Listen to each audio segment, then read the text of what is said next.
Actually আমাৰ এই অঞ্চলটো একেবাৰে গৰাখহনীয়া অঞ্চল। ইয়াৰ পৰা প্ৰায় 4-5 কিলোমিটাৰ দূৰলৈ আমাৰ আগত বসতি আছিল, গাঁও আছিল। সেই গাঁওবিলাক ভাঙি ভাঙি লাহে লাহে আমাৰ মানুহখিনি ইফালে আহিছে আৰু কিছু মানুহ ইতিমধ্যে ইয়াৰ পৰা উঠি গৈ পাহাৰত দাঁতি কাষৰীয়া অঞ্চল, আমাৰ গুৱাহাটী, ডিব্ৰুগড় বিভিন্ন ঠাইত কাম কাজ কৰি খায়। আমাৰ মানুহৰ এনেকুৱা দুখ হৈছে, নদীয়ে এনেকুৱা দুখত পেলাইছে। ইয়াত যিবিলাক মানুহ বসবাস কৰিছিল তেওঁলোকে প্ৰকাণ্ড ধনী মানুহ আছিল, তেওঁলোকৰ ঘৰত মানুহ কাম কৰিছিল। আজি তেওঁলোকে মানুহৰ ঘৰত কাম কৰিব লগা হৈছে।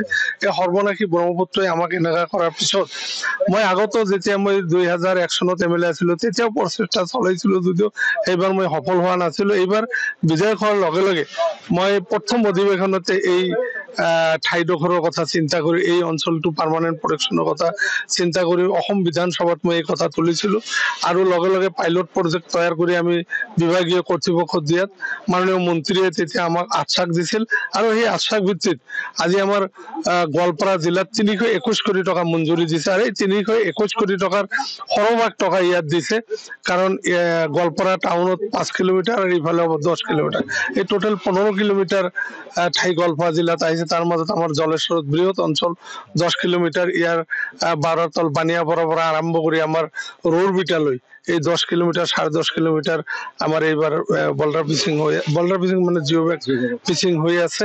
আৰু মই আশা কৰো, কাৰণ এইটো কাম য'ত কৰিছে সেই ঠাইডোখৰ ৰৈ গৈছে। যোৱাবাৰ ইফালে আধা কিলোমিটাৰ 400 মিটাৰ কৰিছিল, এইটো ঠাই ৰৈ আছে। আশা কৰো এইবাৰো যিটো যেনেহাৰে আমি কাম কৰি আছো নিশ্চয় ৰখিব। ইয়াৰ সচেতন ৰাইজসকলে লগ দিছে, সকলো মানুহ লগ দিছে। মই সকলোকে আহ্বান জনাইছো ইয়াৰ লোকেল মানুহখিনিক যে আপোনালোকে লগে ভাগে থাকি এই যিটো আমাৰ নিজৰ এইটো কাম, এই কামখিনি আমি যেনে তেনে মানে কৰিব লাগে আৰু এই কামটো যাতে ভাল হয় তাৰ কাৰণে প্ৰতিজন অঞ্চলৰ সচেতন ৰাইজক মই আহ্বান জনাইছো। সকলোৱে এই কাম দেখাৰ অধিকাৰ আছে, সকলোৱে যাতে কামটো ভাল হয় তাৰ কাৰণে যত্ন ল'ব লাগিব। ইতিমধ্যে গৰাখহনীয়া যিসকল লোক মানে বিধ্বস্ত হৈ গৈছে, বিভিন্ন ঠাইত বাহৰ পাতিছে, স্থানান্তৰ হৈছে, তেখেতসকলে বহুতো সমস্যাত ভুগিছে। নদী ভাঙা পৰিচয়, কিছুমানক সন্দেহযুক্ত কৈছে। সেইসকলৰ বাবে আচলতে কিছু সময়ত দেখা গৈছে যে নদী ভংগ পৰিচয় লাগে, সেইসকলৰ কাৰণে সেইবিলাক কথা পিছত আহিব। এতিয়া যিহেতু আমাৰ এই নদীৰ যিটো গৰাখহনীয়া প্ৰতিৰোধৰ কাৰণে আমি যিহেতু আহিছো, এই বিষয়ে মই এটা কথা ক'ব পাৰো যে এতিয়াৰ পৰা আমাৰ সেই সমস্যাটো নাই, যে গৰাখহনীয়াৰ সমস্যা নাই।